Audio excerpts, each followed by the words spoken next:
हे अवकाश. मग कोणी असू द्या, तुम्ही सगळं आयुष्य काय करायचं हे ठरवलंय, पण मरताना काय करायचं हे ठरवलंय म्हणजे त्याच काय आम्ही अजून मोजमाप केलं, त्याचा कधी विचार मी केला. म्हणून तर महाराज म्हणते ह्या लोकांचं जरा मला कौतुकच वाटायचं. कुणाचं वाटत आहे का नाही माणसाला कौतुक? संसारात खूप कौतुक. एखाद्या माणसाला 5-25 एकर जमीन असली, मोठ्या घरचा माणूस परळीला गेला आणि आता नाही ते त्याला नागपुरात येऊन नाही तिथं पडला, त्याला बघून तुम्हाला काय वाटत? बघा कसला माणूस आहे, एवढी संपत्ती काय, ह्याची काय अवस्था. कौतुक हे कशाचं?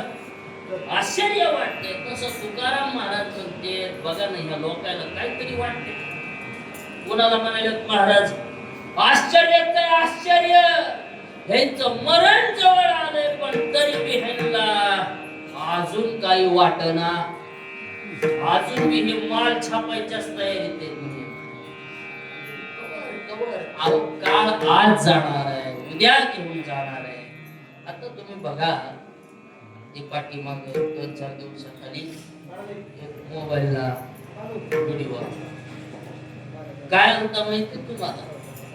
एका माणसाला 2 मुली होत्या, हरियाणातला माणूस. त्याला मुली किती? 2 मुली.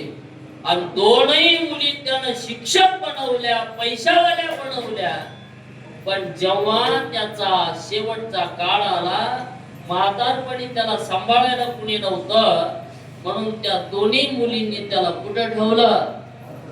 वृद्धाश्रमामध्ये ठेवलं. म्हणून तर तुम्हाला मी नेहमी सांगत असतो लोकांना, मुलांना लहानपण जगू द्या. काय करू द्या? लहानपण जगू द्या. तुम्हाला वाटले का लेकराच्या शाळा आहेत? अजिबात नाही. म्हाताऱ्या माणसाच्या सुद्धा शाळा निघाल्या. लेकर आगाऊपणा करायला तुम्ही कुठे टाकतात लेकरायला? शाळा. आणि म्हातारी माणसं सांभाळू वाटणं झाल्यावर त्यांनी कुठे सोडावं? मग त्यांच्याकरता शाळा निघाल्यात आता म्हाताऱ्या माणसाकरता. त्या शाळाचं नाव आहे वृद्धाश्रम. त्या 2ही मुलींनी आपल्या बापाला वृद्धाश्रमामध्ये ठेवलं. योगायोगानं त्याचा शेवटचा काळ आला. त्याची भयानक वाईट परिस्थिती आहे बघा.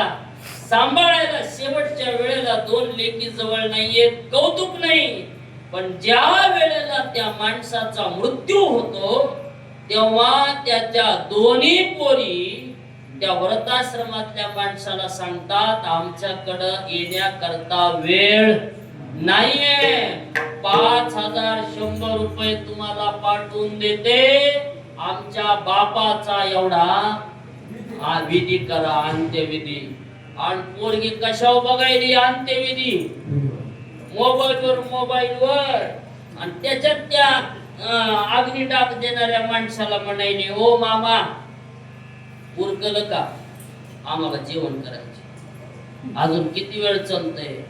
व्हिडिओ कॉलवर जर बापाचा अंत्यविधी बघते, लवकर उरका, आंघोळ करायची, जेवण करायचंय म्हणते, तर तुम्ही आतापर्यंत गमविलेल्या संपत्तीला उभी काडी लावली तरी काहीच उपयोग नाही. म्हणून तर महाराज म्हणतात, मला माझ्या करता देवा हे काही नको, माझ्या करता माझा गोपीनाथ पाहिजे. म्हणून का